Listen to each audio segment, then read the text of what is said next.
നിങ്ങളുടെ ഫേവറേറ്റ് സീരിയലുകൾ ടിവിയിൽ വരുന്നതിന് മുൻപേ സൺ നെക്സ്റ്റ് ആപ്പിൽ കാണാം. ഇനി എല്ലാവർക്കും മുൻപേ കാണൂ. ഇപ്പോൾ തന്നെ സൺ നെക്സ്റ്റ് ആപ്പ് ഡൗൺലോഡ് ചെയ്ത് സബ്സ്ക്രൈബ് ചെയ്യൂ. ഏതെങ്കിലും സാഹചര്യത്തിൽ ഭർത്താവിനൊരു ബുദ്ധിമുട്ട് വന്ന ആദ്യം സ്വർണ്ണം എടുത്തു കൊടുത്ത് സഹായിക്കാൻ മനസ്സ് കാണിക്കുന്നത് ഭാര്യ. ഈ ആകാശന് എന്തെങ്കിലും പ്രശ്നം വന്നാ മാഷിന്റെ പോക്കറ്റിലെ കാശെടുത്ത് കൊടുക്കണമല്ലോ, അല്ലാതെ ഇവളുടെ കയ്യിൽ വലുതും ഉണ്ടോ?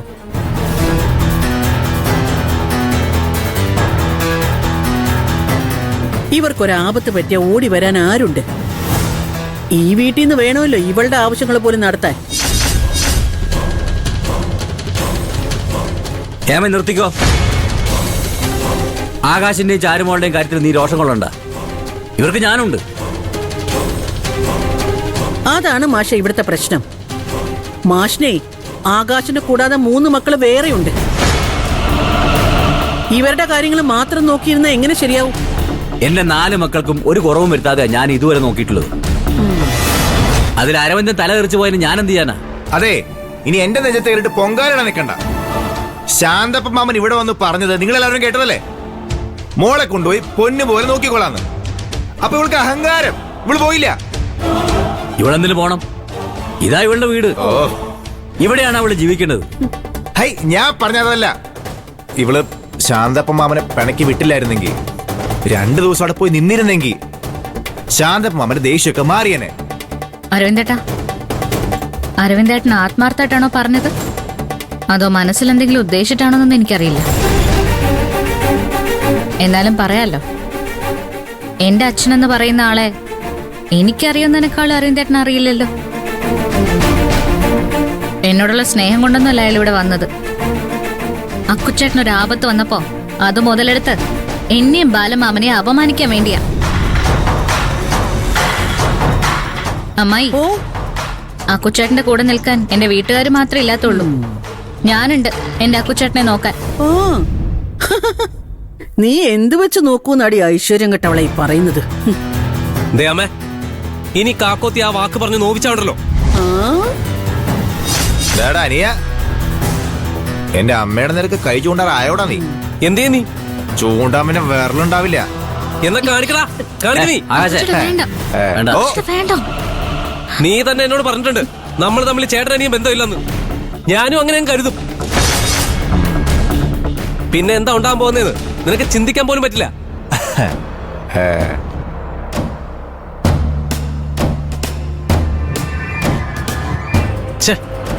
ഒരു ദിവസം ലീവ് എടുത്ത് സമാധാനത്തോടെ വീട്ടിലിരിക്കാന്ന് വെച്ചാ സമ്മതിക്കില്ല ഒരു ചേട്ടൻ.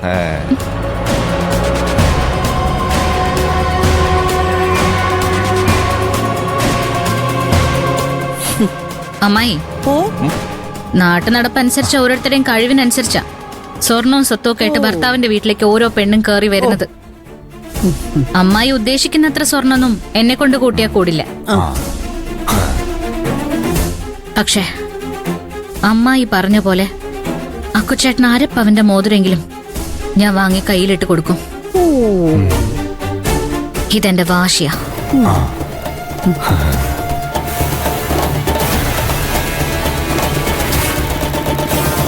ഒരു മോതിരം കൊണ്ടൊരു കാര്യമില്ലെന്ന് എനിക്കറിയാം.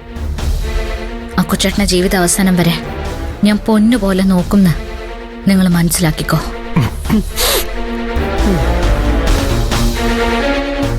ഒരു ഭാര്യയുടെ സപ്പോർട്ട് ഉണ്ടായാൽ അവളുടെ ഭർത്താവ് ഏത് പ്രതിസന്ധിയും വളരെ സിമ്പിളായിട്ട് മറികടക്കും.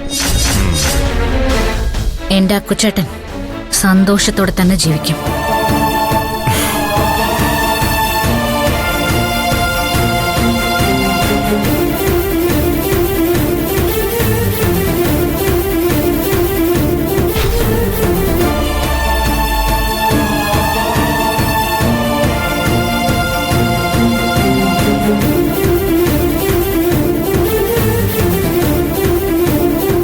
അരവിന്ദേട്ടനും അമ്മയും അവരുടെ സ്വഭാവം കാണിച്ചതാ നിന്നെ മനഃപൂർവ്വം വിഷമിപ്പിക്കാൻ.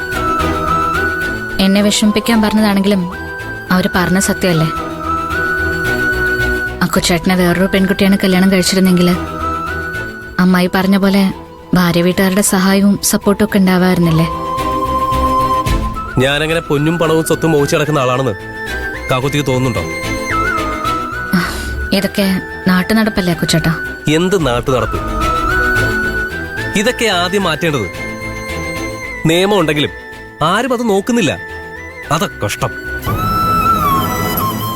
ഓരോ ആഘോഷം വരുമ്പോഴും പെണ്ണിന്റെ വീട്ടിൽ നിന്ന് സ്വർണമായും അപ്ലയൻസസ് ആയും കൊണ്ടുവരുന്ന പരിപാടിയൊക്കെ നിർത്തണം. ആണുങ്ങളുടെ കഴിവിനെ ചോദ്യം ചെയ്യുന്നതാ ഇതെല്ലാം. കല്യാണം കഴിക്കാൻ തോന്നിയിട്ടുണ്ടെങ്കിൽ ജീവിതത്തിലേക്ക് കൊണ്ടുവരുന്ന പെണ്ണിന് വേണ്ടി എല്ലാം കരുതി വെക്കേണ്ടത് അവനാ, അല്ലാതെ പെണ്ണ് വീട്ടുകാരെ കൊണ്ടുപോയി കൊടുത്തിട്ടല്ല. അക്കുച്ചേട്ടൻ എന്തൊക്കെയാ പറയുന്നേ? എന്താ അങ്ങനെയല്ലേ? ഭാര്യയ്ക്ക് ഭർത്താവല്ല വാങ്ങിക്കൊടുക്കേണ്ടത്. അവളുടെ ഇഷ്ടങ്ങൾ അറിഞ്ഞ് ആഗ്രഹങ്ങൾ അറിഞ്ഞ് ചെയ്തു കൊടുക്കണം. അത് കല്യാണത്തിന് ശേഷമല്ല, ഒരുമിച്ച് ജീവിക്കാൻ തീരുമാനിച്ച നിമിഷം മുതൽ. ഒരു പെൺകുട്ടി ജനിക്കുന്ന നിമിഷം ഒരച്ഛന് ഭയങ്കര സന്തോഷമായിരിക്കും. അവളുടെ സ്നേഹം, കുറുമ്പ് എല്ലാം സ്വപ്നം കാണും. പക്ഷെ അവൾ വളരും തോറും മനസ്സിൽ തീയ ഒരച്ഛന്. അവളുടെ സംരക്ഷണം, പഠിപ്പ്, കല്യാണം ഇതെല്ലാം ചെയ്ത് ആ പെൺകുട്ടിയെ കല്യാണം കഴിച്ച് അയച്ചു കഴിഞ്ഞാൽ ചെന്ന വീട്ടില് അവൾക്ക് സുഖമാണോ സന്തോഷമാണോ എന്ന് ഓർത്ത് മനസ്സ് നീറിക്കൊണ്ടിരിക്കും. അത് പാടില്ല കാക്കോത്തി. നിന്റെ അച്ഛന് ഈ വേദനയൊന്നും ഉണ്ടാവില്ല, പക്ഷേ എനിക്കുണ്ട്. എന്റെ കാക്കൂത്തിയുടെ മനസ്സ് വേദനിക്കരുത്. ആ ശരി, ലേറ്റായി. ഞാൻ ഓഫീസിൽ പോയിട്ട് വരേ. അല്ല, അക്കുച്ചേട്ടൻ ഇന്ന് ലീവല്ലേ? അമ്മയെ അരവിന്ദേട്ടനും പറയുന്നത് കേട്ട് വിഷമിക്കണ്ടെന്ന് എന്നോട് പറഞ്ഞിട്ട് അക്കുച്ചേട്ടനല്ലേ അവര് പറയുന്നത് കേട്ട് പിണങ്ങി ഓഫീസിൽ പോകുന്നേ? കാക്കുത്തി, രാവിലെ തന്നെ അരവിന്ദേട്ടനും അമ്മയ്ക്കും ഇന്നത്തെ സമാധാനം കളയാനുള്ള സബ്ജക്റ്റ് കിട്ടിയിട്ടുണ്ട്. ഹാ, ഇന്ന് മുഴുവനും ഇനി അതായിരിക്കും. എനിക്കത് കേട്ട് ഇഷ്ടപ്പെടാനിട്ടല്ല. കാര്യങ്ങള് എന്റെ കൈവിട്ട് പോകുന്നത് എപ്പോഴാണെന്ന് എനിക്ക് തന്നെ അറിയില്ല. നമ്മളെ രണ്ടുപേരെയും സന്തോഷത്തോടെ ഇവിടെ ഇരിക്കാൻ അവർ സമ്മതിക്കില്ല. ഓഫീസിൽ പോയി കുറച്ച് റിലാക്സ് ചെയ്യട്ടെ.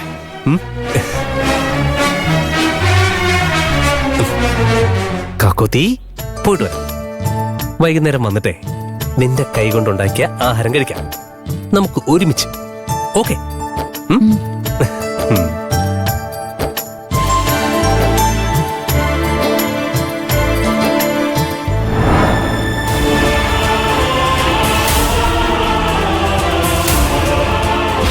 പെണ്ണിന്റെ തന്ത കൊണ്ടുവന്നു സ്വർണം പൊതിഞ്ഞ ചെമ്പുമാല ആഭരണങ്ങളും. അതൊക്കെ ഞാനാ കയ്യോടെ പിടിച്ചത്. കല്യാണത്തിന് മാഷ് വാങ്ങിയ താലിയല്ലേ ഇവൻ ഇവളുടെ കഴുത്തിൽ അണിയിച്ചത്.